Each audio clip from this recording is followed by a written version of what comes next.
चालू करें। ओम नमः कमल। और आप सभी को हमारे पर्यूषण श्वेतंबर संप्रदाय के ख़त्म हुए हैं और दिगंबर संप्रदाय के भी चल रहे हैं, तो आप सभी को मिच्छामि दुक्कडम, पिछले साल जो भी कोई गलती की हो तो हम आप सबसे क्षमा याचना चाहते हैं। और उदयपुर शहर के प्रबुद्ध और गणमान्य नागरिक बंधुओं, आज इस व्यासपीठ पे जिस पे कि हम शुरू से आदरणीय व्यास जी को सुनते आए हैं, तो ये मैं अपने आप का बहुत ही सौभाग्यशाली मानता हूँ अपने आप को कि आज मुझे भी इस व्यासपीठ से बोलने का मौका मिला। और आप जैसे सीनियर और प्रोफेशनल्स जो कोई कमिश्नर हैं, कोई एडमिनिस्ट्रेटिव ऑफिसर्स रहे हैं पूरे जीवन और बड़े बड़े उच्च पदों पे रहे हैं, ऐसे सभी गणमान्य नागरिक बंधुओं के बीच में मेरे को आज बोलने का सौभाग्य मिला है, तो मैं अपने आप को बहुत ही गौरवान्वित महसूस कर रहा हूँ। तो जैसा कि आप सभी को पता है, आज हमारा जो सब्जेक्ट है वो है Jain fasting as a metabolic therapy. तो जैन फास्टिंग कोई ये आज का कॉन्सेप्ट नहीं है, हजारों सालों से हमारे तीर्थंकर, हमारे ऋषि मुनि इस कॉन्सेप्ट पे बताते आए और इसको इम्प्लीमेंट करते आए। अब सवाल ये है कि जैन फास्टिंग तो हमारे भारतीय संस्कृति का एक अभिन्न अंग है, तो फिर इसको अभी इसकी ज़्यादा वेटेज क्यों दिया जा रहा है? तो उसका कारण है कि हम हर चीज़ वेस्टर्न से कॉपी करते हैं, वेस्टर्न कंट्रीज से कॉपी करते हैं। तो जब तक मिलियंस ऑफ डॉलर्स खर्च करके, जब तक उस पर रिसर्च आके और वही परिणाम जो हमारे तीर्थंकरों ने, हमारे ऋषि मुनियों ने परिणाम जो दिया था आज हजारों साल पहले, वही परिणाम वो आज कुछ साइंटिस्ट ने कई सारे डॉलर्स खर्च करके वही परिणाम लाया है। तो अब पूरी दुनिया मानती है कि नहीं, ये फास्टिंग है, जो फास्टिंग पद्धति है, भले उसको पूर्ण उपवास माने या एकासना माने, उसका नाम उन्होंने अलग दे दिया, लेकिन चीज़ें वही है जो हमारे ऋषि मुनि या हमारे आचार्यों ने वर्षों से हमें बताते आए। अभी 2016 में एक साइंटिस्ट को नोबेल प्राइज़ मिला इसी सब्जेक्ट पे। 2017 में 3 साइंटिस्ट को नोबेल प्राइज़ मिला इसी मेटाबॉलिज्म थेरेपी पे। तो अब पूरी दुनिया मानने लगी कि ये बात तो सही है, ये फास्टिंग होना चाहिए। और फास्टिंग का कॉन्सेप्ट क्या है? बेसिकली कई तरह के फास्टिंग होते हैं जो हमारे ऋषि मुनि मतलब है कि अलग अलग समय पे बताते आए हैं। पूर्ण उपवास हो सकता है, दिन में एक बार एकासना हो सकता है, आयम्बीर हो सकता है। तो ये चीज़ें क्या है? और जहाँ तक मेरा सवाल है, मैं तो टेक्निकल आदमी हूँ और शुरू से मैं टेक्नोलॉजी में मैंने काम किया है, तो मैं इस तरफ अट्रैक्ट क्यों हुआ, सबसे पहले मैं उसको बताता हूँ। तो हम अभी थोड़े दिन पहले मेरे को international forum for Jain education का चीफ कोऑर्डिनेटर बनाया और उसी के संदर्भ में हमारा पूरे विश्व में हम जैन चेयर्स एस्टेब्लिश कर रहे हैं।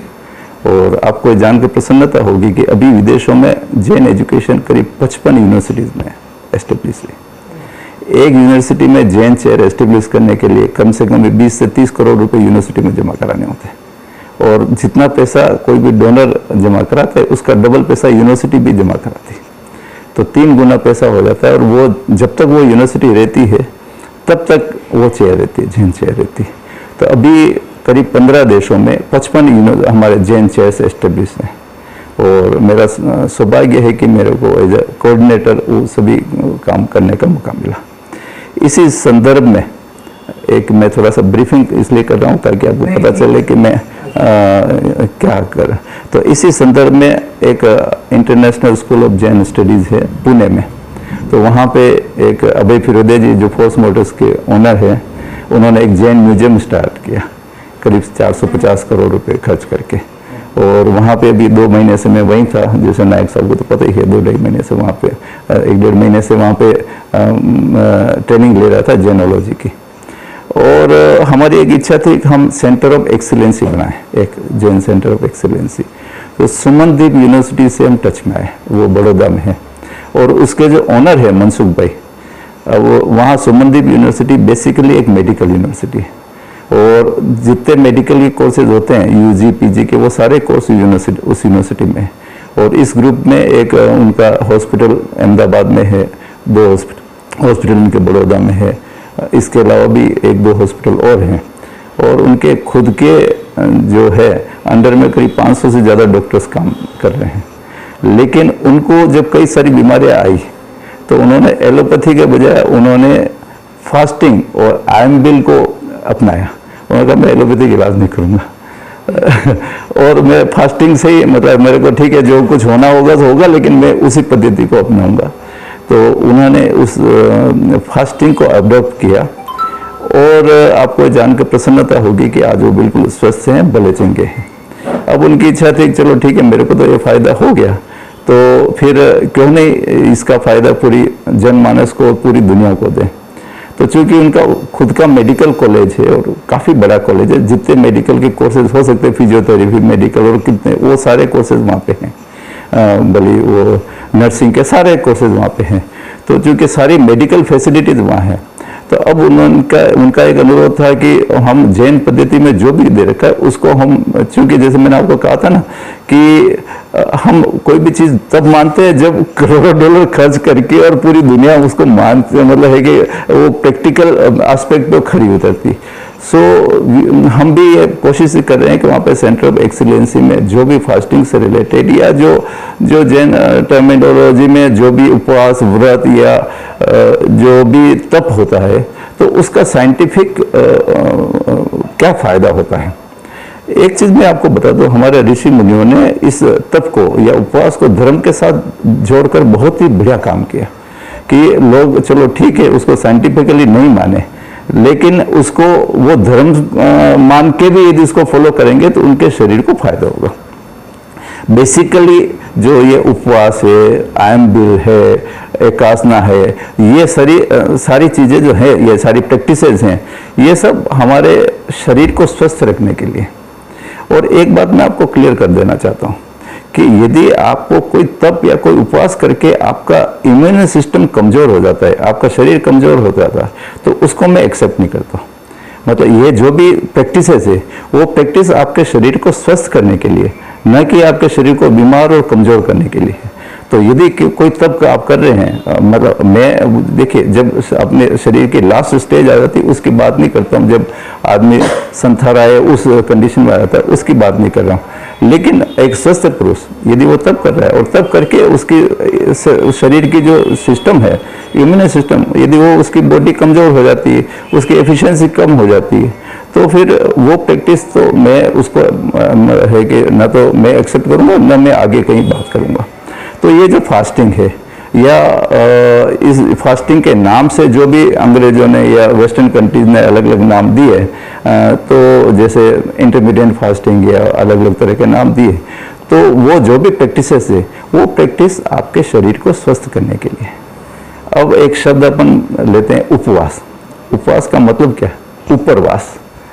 मतलब आप है ना जो सारी जितने भी मन में परमिटेशन कॉम्बिनेशन या जिसको बोलते हैं कि अलग अलग तरह के विचार, उनसे ऊपर उठ के और आप अपने मन में वास करो। और यदि आपको अपने जीवन में सक्सेस होना है तो उसके लिए 2 चीज़ें होती हैं, मन और शरीर, या जिसको बोलते हैं मस्तिष्क और शरीर, दोनों का एक साथ गठजोड़ होगा, तभी हम अपने जीवन में अपनी जो उच्चतम क्षमता को प्राप्त करेंगे। मैं एक मोटिवेशनल स्पीकर हूँ और मेरा एक सबसे फेवरेट टॉपिक है टू अनलॉक योर पोटेंशियल, और कॉर्पोरेट में मैं बोलता रहता हूँ। तो हर आदमी इस जीवन में वो हम भले लगता है ऐसा है वो पैसा कमा रहा है, लेकिन ऐसा नहीं है। हर क्षण वो ये सोचता है कि जो उसका वर्जन था, पहले वर्जन, उससे बेस्ट वर्जन कैसे प्राप्त किया जा सके। तो पैसा इज ए बाई प्रोडक्ट। देखिए 2 तरह की ऑडियंस में मैं जनरली बोलता हूँ, एक तो मैं स्टूडेंट्स के साथ में बोलता हूँ और एक मैं बोलता हूँ सीनियर जो स्टूडेंट्स लाइफ के बाद गृहस्थ आश्रम में प्रवेश कर चुके हैं। तो यदि स्टूडेंट लाइफ है तो उनका एक ही उद्देश्य होता है कि how to get maximum marks, क्योंकि वो एक पैरामीटर होता है उनके सफलता का। यदि वो गृहस्थाश्रम में हम प्रवेश कर गए तो उसका एक पैरामीटर होता है कि अधिक से अधिक पैसा कैसे कमाया जाए। लेकिन पैसा और मार्क्स वो सब बाई प्रोडक्ट है। यदि आपका मन और शरीर एक जगह है, स्थिर है और विचलित नहीं है, तो आपका बेस्ट वर्जन अपने आप निकलेगा। तो आज हम जो फास्टिंग की बात कर रहे हैं, तो फास्टिंग से भी हम वही हासिल करना चाहेंगे कि हमारा जो भी पोटेंशियल है उसका बेस्ट वर्जन कैसे प्राप्त किया जाए। अब मैं आपको एक बात बताऊँ, तो एक छोटा सा उदाहरण से मैं आपको मतलब बताऊंगा तो आपके समझ में आ जाएगा। एक व्यक्ति ऑफिस में काम कर रहा है, उसके पास 2-2.5 घंटे का काम है। अब 2.5 घंटे का काम है, वो काम कर रहा है, रिते में उसका एक बॉस आ जाता है, बीच में 2 घंटे काम पूरा नहीं किया और उसके बीच में उसका बॉस आ गया कि तुम एक काम करो, ये काम और कर लो, 3 घंटे का काम और दे दिया। ठीक है, बॉस बोल रहा है तो काम करना ही है।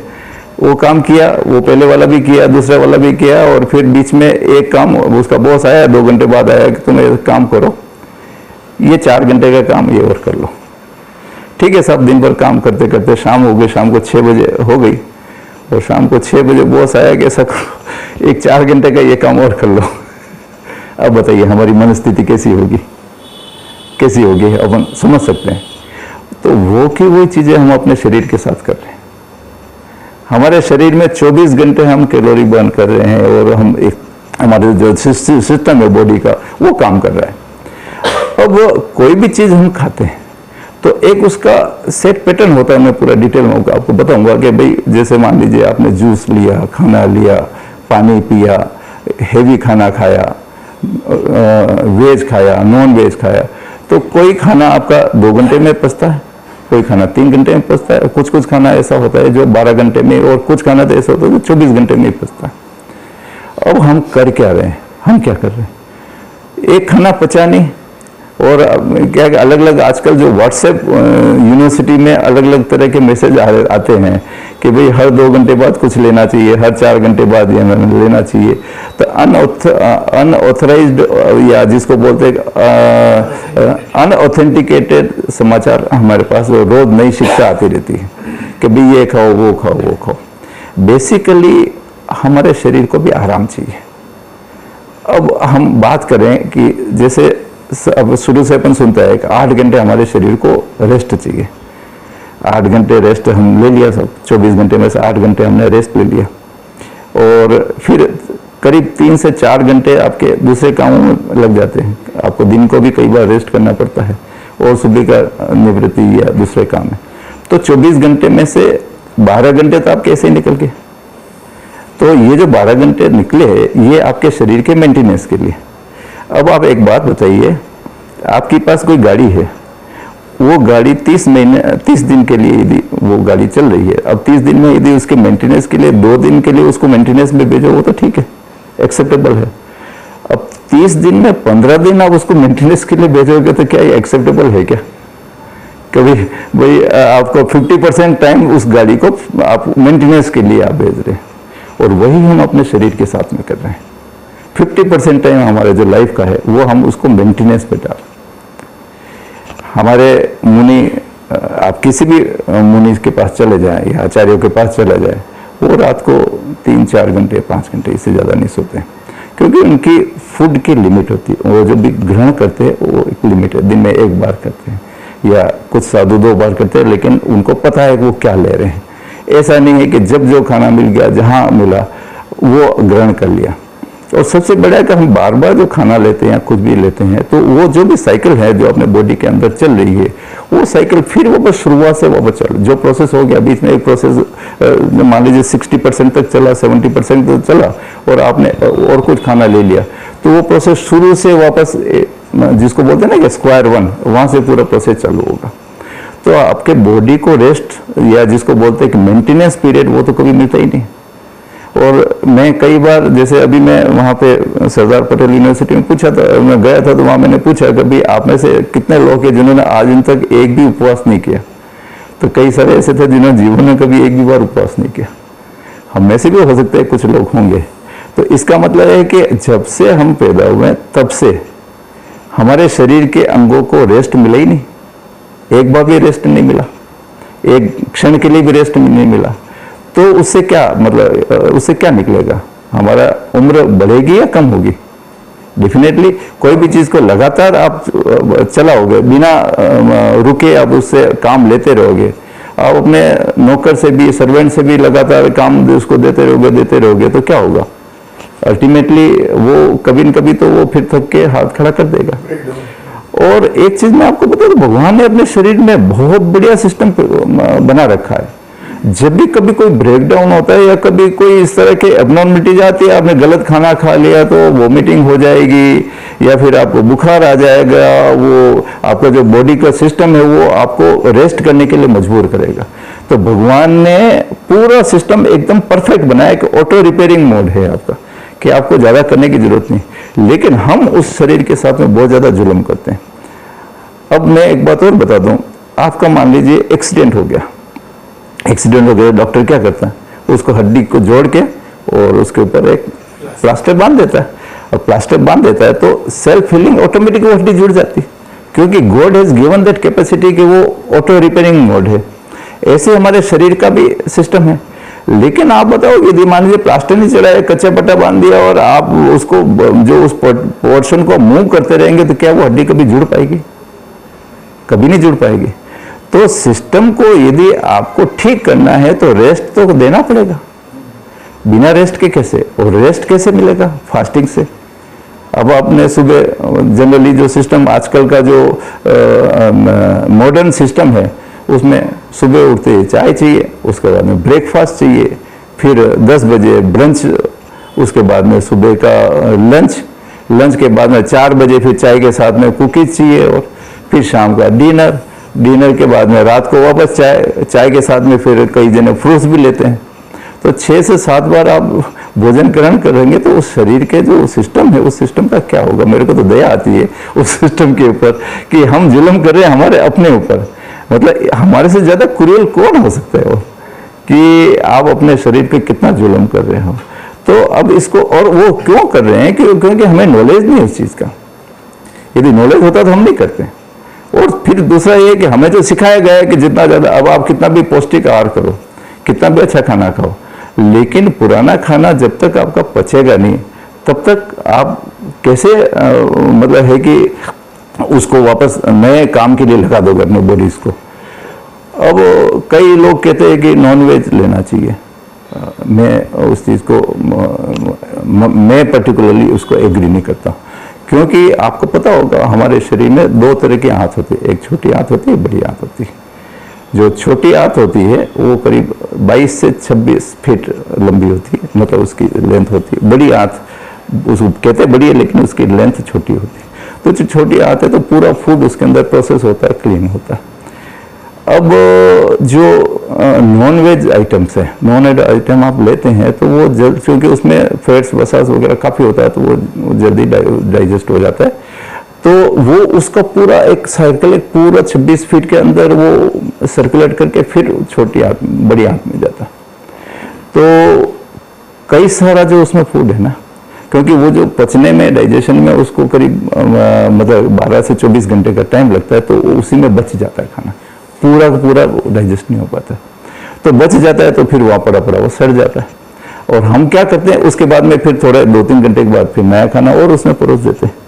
तो मानव जो है ना, मानव शरीर जो है, वो मानव शरीर वेजिटेरियन फूड के लिए फिट है, नॉन वेज फूड के लिए फिट नहीं है। भले आपको कितना भी कह दे कि ये खाओगे तो आप पौष्टिक होगे, ये खाओगे, ये ऐसा सही बात है नहीं। तो हम उस पर अब कुछ लोग जो उपवास करते हैं, तो चूंकि मैंने कहा था ना कि वहाँ पे हमारे पास सारी फैसिलिटीज अवेलेबल है, तो हम अब एक प्रोजेक्ट बना के उस पर एक्सपेरिमेंट करेंगे कि बिफोर फास्टिंग आपके जो भी पैरामीटर्स है वो सारा मैं आपको बताऊंगा। सारे पैरामीटर्स हम उसको चेक करेंगे, और ड्यूरिंग द फास्टिंग भी उसको चेक करेंगे, और आफ्टर द फास्टिंग भी चेक करेंगे। और एक इस तरह का एक मॉडल हम मतलब है कि पेश करने की कोशिश करेंगे कि आपका शरीर सबसे अधिक स्वस्थ कैसे रहा जा सके। क्योंकि शरीर को अस्वस्थ करके तप नहीं करना, शरीर का इम्यूनिटी सिस्टम आपका स्ट्रोंग हो, आप स्वस्थ रहें, आपका मन स्वस्थ रहे, आपकी बॉडी स्वस्थ रहे, तभी हम आगे बढ़ पाएंगे। तो ये बेसिकली हमारा ऑब्जेक्टिव है इस टॉपिक पे बोलने का। अब जैसा कि मैंने आपको कहा था कि वेस्टर्न लोगों ने जो रिसर्च किए, तो अब उन्होंने वो उपवास और एकासना के बजाय वो नया नाम दे देते इंटरमिटेंट फास्टिंग या 1 डे 1 मील, तो उन्होंने नाम अलग दे दिया, लेकिन चीज़ वही है जो हमारे तीर्थंकर गुरुओं ने या हमारे जो ऋषि मुनियों ने बरसों से सदियों से बता रहे, वो की वही चीज़ है। और इससे क्या होता है, it promotes autophagy, insulin sensitivity and metabolic switching. अब ये क्या होगा वो मैं आपको मतलब ये आज बताता हूँ। और इसमें भी जो इंटरमिटेंट फास्टिंग है वो अलग अलग तरह की फास्टिंग हो सकती है। जनरली जो सबसे ज़्यादा पॉपुलर है इंटरमिटेंट फास्टिंग, बेसिकली हम उसको एकासने के नाम से जानते हैं। तो बेसिकली होता क्या है कि 16:8, मतलब एक आप विंडो बना लीजिए, मेरे को 8 घंटे के अंदर ही खाना खाना, जो कुछ भी खाना है, और 16 घंटे उपवास करना। 16 घंटे में कुछ भी नहीं खाना, पानी ले सकते हैं लेकिन कुछ पानी के अलावा कुछ नहीं लेना। तो ये होता है 16:8। यदि आप उसमें कंफर्टेबल हो जाए 16:8, मतलब 24 घंटे है ना, तो 24 घंटे में से 16 घंटे कुछ भी नहीं लेना और 8 घंटे का जो विंडो होता है, और जनरली हम भी ऐसे ही करते हैं हमारे घरों में। मेरा तो मम्मी है तो सुबह 10 बजे खाना खा लेते हैं, शाम को 6 बजे खाना खा लेते हैं। तो वो सबसे बेस्ट इंटरमिटेंट फास्टिंग स्वस्थ रहने के लिए। यदि आप मतलब है कि उसको एफोर्ड कर सकते हैं, बहुत अच्छी बात है, नहीं तो 12:12 भी कर सकते हैं। 12 घंटे का विंडो रख ले, 12 घंटे में खाना खा ले और 12 घंटे फास्टिंग कर ले, या कोई ऐसे पर्टिकुलर कोई विंडो सेट कर ले। कुछ लोग जो थोड़ा सा जिनका सेल्फ कंट्रोल है तो वो 20:4 भी करते हैं कि 4 घंटे के विंडो में खाना खाना और बाकी 20 घंटे में फास्टिंग करना। और जितना विंडो छोटा होगा उतना ही आपका शरीर स्वस्थ रहेगा। आपने देखा होगा हमारे मुनि दिन में एक बार खाना खाते, पानी भी नहीं लेते उसके अलावा, लेकिन और बराबर पूरी उनकी जो चर्या है, तो वो चर्या में कोई कंप्रोमाइज नहीं है। सुबह भी वो भाषण देते हैं, मतलब भाषण का मतलब प्रवचन करते हैं, दोपहर में करते हैं, शाम को करते हैं, मतलब आफ्टरनून में करते हैं, और उनकी चर्या में कहीं कॉम्प्रोमाइज नहीं है। तो वो तो उनका तो विंडो 2 घंटे का विंडो ही है। 2 घंटे का विंडो का मतलब 24 घंटे में से 2 घंटे का जो पर्टिकुलर जब वो आहार लेते हैं उसी टाइम वो जो कुछ भी लेना हो तो लेते हैं, और बाकी 22 घंटे कुछ भी नहीं लेते। तो ये विंडो सेट करना होता है, इसको बोलते हैं इंटरमिटेंट फास्टिंग। तो ये हम डिसाइड कर सकते हैं एक बार, और धीरे धीरे सबसे पहले आप 12:12 करें या 16:8 करें। कोई 8 घंटे कुछ नहीं लेंगे, लेकिन कुछ लोगों को तो कोई नियम है, जब खाना मिला ले लिया। तो कम से कम ऐसा तो नहीं, थोड़ा तो सेल्फ कंट्रोल अपने को करना पड़ेगा, क्योंकि शरीर अपना है ना। एक कहावत है कि माल पर है लेकिन शरीर तो अपना है ना, तो फ्री में मिल रहा है, इसका मतलब ये थोड़ी है कि हम अपने शरीर के साथ जो मर्जी हो वैसे जास्ती करें। तो ऐसा नहीं करना। हम अपनी लंबी उम्र और स्वास्थ्य के लिए कहीं न कहीं कुछ अपने को हमारे खुद के ऊपर रेस्ट्रिक्शन करना पड़ेगा। अब कई तरह के फास्टिंग होते हैं, जैसे मैंने कहा था, उपवास होता है, एकासना, आयम्बील, वर्षितप होता है। वर्षितप मतलब पूरे साल भर में आप एक दिन खाना लेते हैं और एक दिन उपवास करते हैं, तो उसको बोलते हैं वर्षितप। कई सारे लोग साधक करते हैं। और इसके अलावा फिर लास्ट में एक अल्टीमेट रिन्यूंशिएशन जिसको बोलते हैं कि वो है संथारा। जब शरीर आपका अंतिम स्टेज पे आपको ऐसा लग रहा है कि नहीं, अब मतलब है कि अब मेरा समय आ गया है, तो बनिस्बत इसके कि आप तड़प के और या फिर डॉक्टरों की इंजेक्शन सुई लगा के, कई जने इस बात को प्रीफर करते हैं कि वो संथारा से भगवान की शरण में जाए और पूरा भोजन सब छोड़ देते। कई लोग ऐसा, बीच में कई सारे कोर्ट केसेस भी हुए, डिस्प्यूट भी हुआ, गवर्नमेंट का भी इंटरवेंशन हुआ, लेकिन अल्टीमेटली चूंकि ये हमारी पद्धति है और हजारों सालों से चल रही है, तो फिर ये अभी भी जारी है और कई लोग इसको फॉलो करते हैं। अब मैं थोड़ा सा इसका आगम के हिसाब से थोड़ा सा मैं बताऊं कि आचारांग सूत्र, जिसके प्रथम स्कंद के प्रथम अध्याय में कहा गया है, निस्साये अनन्य बुज्जे न रीतिम ही पविसई। इसका मतलब यह है कि भोजन सिर्फ दिन में करे, रात्रि में भोजन त्याग दे। इसी तरह से आचार्य नेमिचंद्र सिद्धांत चक्रवर्ती, इसकी गाथा 57-58 में कहा गया है, सूर्यास्ताता परम भोजनम हिंसा दोषकरम स्मृतम तस्मात् साधक युक्तेन त्याजंत रात्रि भोजनम। मतलब सूर्यास्त के बाद भोजन जीव हिंसा और पाप का कारण है। कारण क्या है कि सूर्यास्त के बाद कई सारे जो जीव रहता है ना, तो वो आपके भोजन में प्रवेश कर जाते हैं। तो वो एक तरह से जो है वो नॉन वेज या जिसको बोलते हैं आपकी वो जो अहिंसा वाला भोजन नहीं रहा। इसलिए साधक को रात्रि भोजन का त्याग करना चाहिए। अब जैसे मैंने बताया था कि अपन अलग अलग तरह का भोजन करते हैं, तो हर भोजन की जो है डाइजेशन टाइम अलग अलग होता है। जैसे हम पानी पी रहे तो पानी इमीडिएटली डाइजेस्ट हो जाता है, उसको ज़्यादा समय नहीं लगता। लेकिन जूस है या क्लियर लिक्विड अपन ले रहे हैं तो 15 से 30 मिनट में वो डाइजेस्ट होता है। और यदि फ्रूट्स हाई वाटर कंटेंट का फ्रूट्स लिया तो उसको 20 से 30 मिनट का समय लगता है डाइजेशन करने में। दूसरे फ्रूट है जैसे नाशपाती है, एप्पल है, बनानाज है, तो उनको 30 से 40 मिनट का समय लगता है। रॉ वेजिटेबल्स कई बार हम खीरा है, ककड़ी है, ये जैसे है ना भोजन के पहले खाना काफ़ी अच्छा रहता है, क्योंकि उससे आपका है ना जो स्टमक है वो थोड़ा सा बढ़ जाता है, तो आप दूसरा जो हेवी खाना है वो आप कम लेते हैं। हाँ, सलाद जिसको बोलते हैं, वो 30 से 45 मिनट का समय लगता है उसमें। और कुक्ड वेजिटेबल है जो पकाई हुई है वो उसमें 40 से 50 मिनट का समय लगता है। ग्रेन है जैसे वाइट राइस है, पास्ता है, वाइट ब्रेड है, उसमें 1.5 से 2 घंटे का समय लगता है। डेयरी मिल्क है जैसे योगर्ट है, मिल्क है, तो उसमें 1.5 से 2 घंटे का समय लगता है। ग्रेन से जैसे होल ग्रेन से ब्राउन राइस है, ओट्स आप आजकल काफ़ी पॉपुलर चल रहे हैं, उसमें 2 से 3 घंटे का समय लगता है। फ्राइड और फैटी फूड्स है जैसे पकौड़ा है, समोसा है, फ्राइज है, उसमें 4 से 6 घंटे का समय लगता है। ये चीज़ें तो जो भी हैं उसमें ज़्यादा समय लगता है। और फिर एक चीज़ और बता दूं मैं आपको कि तलने के बाद में जैसे कोई भी चीज़ एक बार तेल में तली और उसी तेल को वापस रीयूज़ कर रहे तो वो काफ़ी नुकसानदायक होगा। आपको पता है 5 स्टार होटल में तो किसी भी तेल को रीयूज़ नहीं करते, तो वो तो उससे ज़्यादा नुकसानदायक चीज़ कोई हो ही नहीं सकती आपके शरीर के लिए। फिर प्रोसेस्ड मीट, आजकल कई जने हैं प्रोसेस्ड मीट, उसको 6 से 8 घंटे लगते हैं डाइजेस्ट करने में। और फिर हाई फैट डेजर्ट जैसे पेस्ट्री है, क्रीम पेस्ट्री है, या इस तरह का जो खाना होता है उसको भी 6 से 8 घंटे लगते हैं।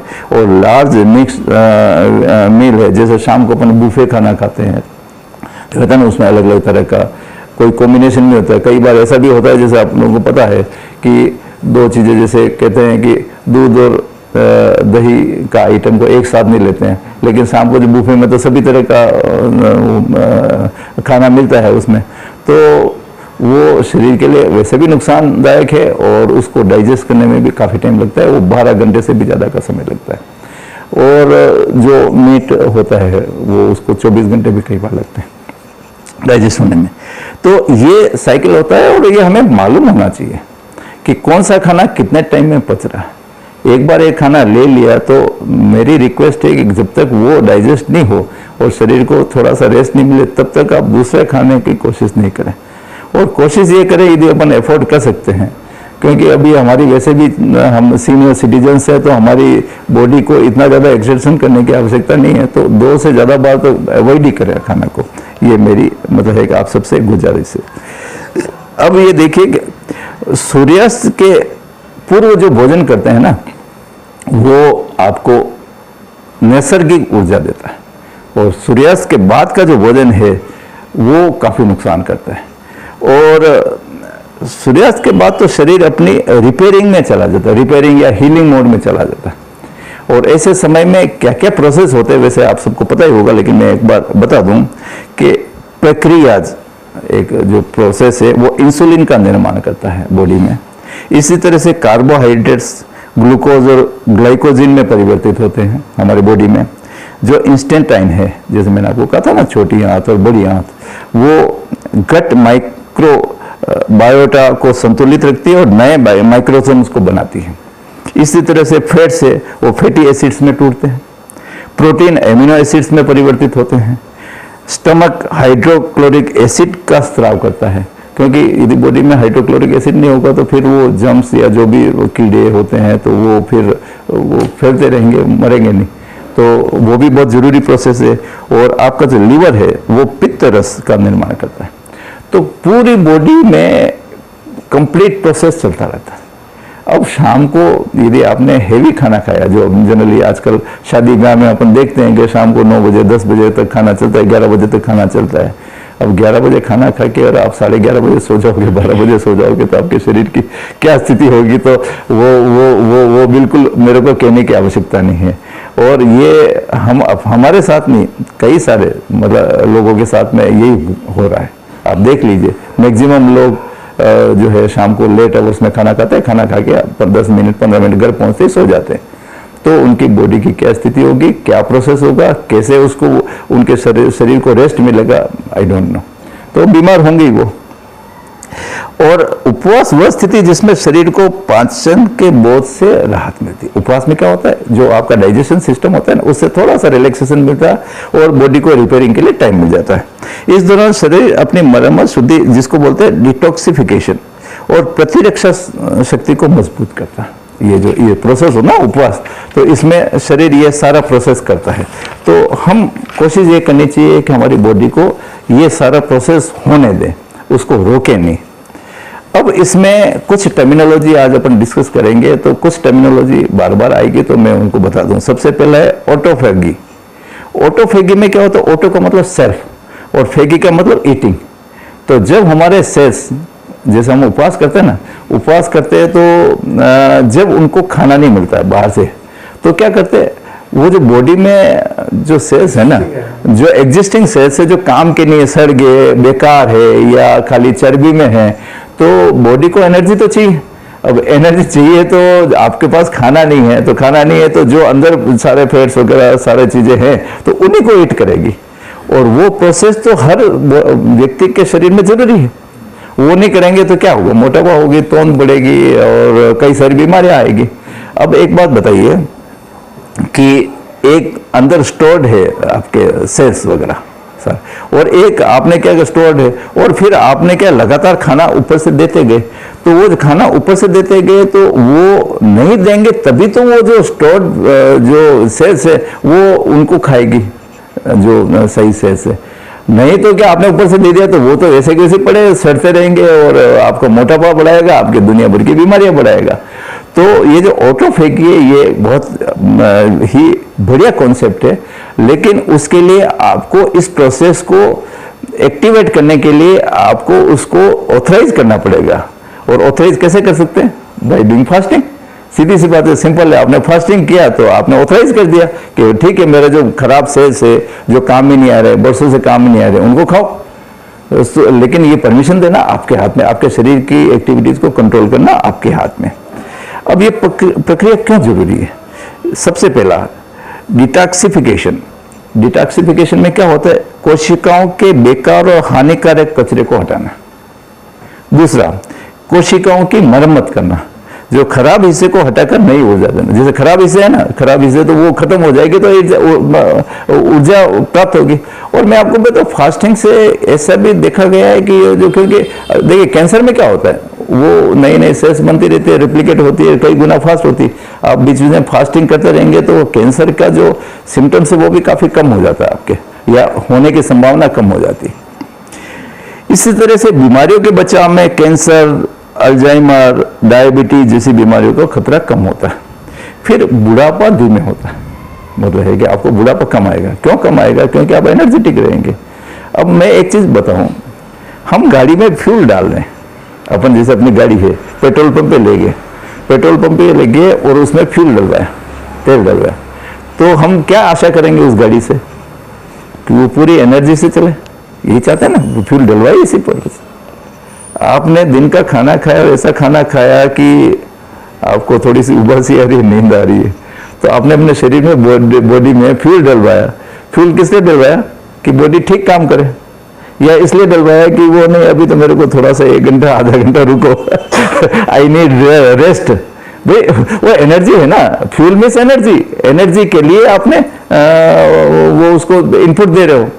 तो जैसे गाड़ी से हम आशा करते हैं कि फ्यूल डलवाते ही वो चले, वैसे शरीर से भी आपको ये आशा करनी चाहिए। तो दिन में जो आपको आलस आ रहा है, तो वो इसका मतलब है कि कोई न कोई आपके खाने का जो सिलेक्शन है वो गलत है। ठीक है, वंस ए व्हाइल कभी आप ले सकते हैं, हेवी लेते हैं, लेकिन आपको फूड का सिलेक्शन तो वो तो आपके हाथ में ना, क्या खाना ले, और वो खाने से आपको एनर्जेटिक कैसे बन सकते हो, तो वो तो आपके हाथ में। जैसे मैंने बताया था, कौन सा खाना कितना पचता है और किस तरह से एक बैलेंसिंग डाइट आपकी हो सकती है, तो वो तो हम भी सेलेक्ट कर सकते हैं ना, और हमें करना चाहिए। फिर आता है प्रतिरक्षा, इम्यून सिस्टम को बढ़ाता है, संक्रमण से लड़ने में मदद करता है। अब ऑटोफेजी कब होता है? जैसे मैंने कहा था ना कि ऑटोफेजी का मतलब स्वयं को ईट करना, लेकिन वो कब होता है? जब शरीर को लंबे समय तक भोजन नहीं मिलता, तो भोजन नहीं मिलेगा तो क्या करेंगे? बॉडी को तो एनर्जी चाहिए, एनर्जी चाहिए तो क्या करेंगे? तो फिर वो जो खराब सेल्स है जो काम में नहीं आ रहा तो उन्हीं को लेकर ले भाई चल तो आपने एक बार देखा होगा कि जब युद्ध के मैदान में है ना, तो कई बार फौजियों को जैसे कि वो कभी ऐसा आइसोलेटेड जगह चले जाते हैं तो मतलब उनको खाना नहीं मिलता है या बैकअप सिस्टम उनका नहीं मिलता है, तो क्या करते हैं कि जो अवेलेबल होता है या जहाँ वहाँ जो भी मिलता है उसी से वो एक बार सर्वाइव कर लेते हैं। तो जब आपका एक्सटर्नल खाना नहीं मिलेगा तो आप क्या करेंगे? जो सेल्स हैं जो काम नहीं आ रहे हैं, जो सड़े हुए हैं या आपकी बॉडी को नुकसान कर रहे हैं, उन सेल्स को खा के आप एनर्जी प्राप्त करते हैं। So that is autophagy. अब ऑटोफेजी शरीर के सेल्फ क्लीनिंग और सेल्फ रिपेयरिंग की प्रक्रिया है। उपवास करने से ये सक्रिय होता है और जिससे शरीर शुद्ध रहता है, रोगों से बचाव होता है और उम्र बढ़ने की गति बढ़ती है। ये ऑटोफेजी के फायदे हैं। अब एक टर्म और है मेटाबॉलिज्म। मेटाबॉलिज्म क्या होता है? मेटाबॉलिज्म वह प्रक्रिया जिससे शरीर भोजन को तोड़कर ऊर्जा बनाता है। बेसिकली अपन जो भोजन करते हैं ना, तो भोजन किसके लिए करते हैं? ताकि शरीर को ऊर्जा मिले। तो मेटाबॉलिज्म वो प्रोसेस है जो आपका जो भी शरीर है, शरीर को ऊर्जा में कन्वर्ट करता है उस भोजन को तोड़ के। दैट इज कॉल्ड मेटाबॉलिज्म, और उसी के बारे में हम आज बात कर रहे हैं। तो इससे क्या होगा? ऊर्जा से नई कोशिकाएं उत्तक को जरूरी तत्व तैयार होते हैं और जीवन को चलाने वाली मूलभूत क्रिया को ही मेटाबॉलिज्म कहते हैं। अब इसके दो भाग है, एक तो होता है कैटाबॉलिज्म और एक होता है एनाबॉलिज्म। कैटाबॉलिज्म में क्या होता है कि इसमें भोजन कार्बोहाइड्रेट्स, फैट्स, प्रोटीन्स जैसे छोटे छोटे अणु में टूटता है। और एनाबॉलिज्म में क्या होता है कि शरीर में नई कोशिकाएं, उत्तक, मांसपेशियां, हार्मोन्स ये सारे बनते हैं। अब एक टर्म और आती है मेटाबॉलिक स्विचिंग। मेटाबॉलिक स्विचिंग क्या होता है कि इसका मतलब है कि शरीर को पर्याप्त ग्लूकोज जब नहीं मिलता है ना, तो वो क्या करता है? शरीर वो ऊर्जा के लिए वसा को जलाना शुरू कर देता है। हमारे बॉडी में जो वसा है ना, जो जरूरत नहीं है, तो हमारे जो शरीर को ऊर्जा चाहिए तो उस वसा को जला के, ताकि मेटाबॉलिज्म का स्विचिंग होता है। स्विचिंग का मतलब उस वसा को जला के ऊर्जा प्राप्त कर रहा है। तो ये स्विचिंग किसमें होता है? फास्टिंग में। क्योंकि फास्टिंग में एक्सटर्नल फूड आपको नहीं मिलेगा, तो अंदर जो वसा या फैट्स या जो भी बेकार के उत्तक वगैरह है उन सबको जला के आपको शरीर को एनर्जी देता है। एक और टर्म है सर्केडियम रिदम। सर्केडियम रिदम क्या है? 24 आवर्स का जो हमारा सिस्टम है, तो भगवान ने हमें वो ताकत दी है, वो शक्ति दी है कि हमारा जो 24 घंटे का जो सिस्टम है, क्लॉक है, वो अपने आप नियंत्रित हो। जैसे हमारी रात है, सुबह है, एनर्जेटिक है, नींद है, शरीर को रेस्ट है, ये सारी चीज़ें उस जो है सर्केडियम रिदम का पार्ट है। तो जो हमारी जैसे ये एक जैविक घड़ी है बेसिकली, जो हमारी नींद, ऊर्जा, पाचन, हार्मोन इन सबको नियंत्रित करती है। और हमारे शरीर के प्रत्येक कोशिका एक प्राकृतिक घड़ी से संचालित होती है, हर बॉडी। और यह घड़ी 24 घंटे के सूर्य और चंद्र के हिसाब से काम करती है। ये हम कई बार मतलब है कि हमारे ऋषि मुनि आयुर्वेद में आपको बताया गया है। और जो बॉडी क्लॉक होता है उसके हिसाब से कहा गया है कि दोपहर का जो खाना है वो सबसे बेस्ट खाना है। मतलब दोपहर में हम जो खाना लेते हैं ना, उससे सबसे ज़्यादा एनर्जी मिलती है और वो आपके बॉडी को सबसे ज़्यादा फायदा करती है। मेन फूड आपका दोपहर का होना चाहिए, ना कि सुबह का। कई बार ये होता है कि जैसे अपन कहते हैं कई बार के मॉर्निंग का जो ब्रेकफास्ट वो किंग की तरह लो, फिर शाम का फकीर की तरह लो, इस तरह के आपने सुना होगा। लेकिन इस सर्केडियम रिदम के हिसाब से जो दोपहर का जो खाना अपन लेते हैं 11-12-1 बजे के करीब, वो सबसे बेस्ट खाना होता है। और सूर्यास्त के बाद शरीर को भोजन नहीं बल्कि विश्राम और मरम्मत के लिए तैयारी करनी चाहिए, क्योंकि उसको रेस्ट चाहिए, उसको मेंटेनेंस के लिए समय चाहिए। तो वो आपको शाम के बाद बॉडी का जो 24 आवर्स का जो साइकिल है वो इस हिसाब से सेट है, प्रकृति ने सेट कर रखा है कि वो शाम को रेस्ट मोड में चला जाता है, मेंटेनेंस मोड में चला जाता है आपका शरीर।